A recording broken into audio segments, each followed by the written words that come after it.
কোনো ব্যক্তি আপনার ক্ষতি করার চেষ্টা করছে, আপনাকে হয়রানি করার চেষ্টা করছে, শারীরিক মানসিকভাবে নির্যাতন করার চেষ্টা করছে, আছে এরকম দুষ্ট প্রবৃত্তির মানুষ, এরকম যদি মনে হয় তো আপনি একটি দোয়া সবসময় পড়বেন।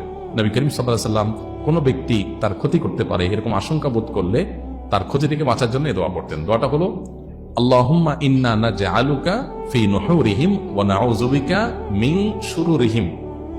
আল্লাহুম্মা ইন্না নাজআলুকা ফি নুহুরিহিম ওয়া নাউযু বিকা মিন শুরুরিহিম। অর্থাৎ, হে আল্লাহ, যারা আমার ক্ষতির চেষ্টা করছে, শত্রুতা করার চেষ্টা করছে, তাদেরকে উপযুক্ত শাস্তি দিয়ে দমন করার জন্য, তাদেরকে শেষ করার জন্য আমি আপনার কাছে দায়িত্ব অর্পণ করলাম। আপনি মেহেরবানি করে আমার হয়ে আপনি তাদেরকে উপযুক্ত শাস্তি দিন, তাদের থামিয়ে দিন, তাদেরকে দমন করুন, তাদের শেষ করুন। নাউযু বিকা মিন শুরুরিহিম, এবং আল্লাহ তাদের ক্ষয়ক্ষতি থেকে আমি আপনার আশ্রয় চাই, আপনি আমাকে রক্ষা করেন। নবী করিম সাল্লাল্লাহু আলাইহি ওয়াসাল্লামের এই দোয়াটা খুবই অর্থবহ একটা দোয়া। এই জন্য জীবনে কখনো কোনো শত্রু আমাদের নবী সাল্লাল্লাহু আলাইহি ওয়াসাল্লামের কোনো ক্ষতি করতে পারেনি।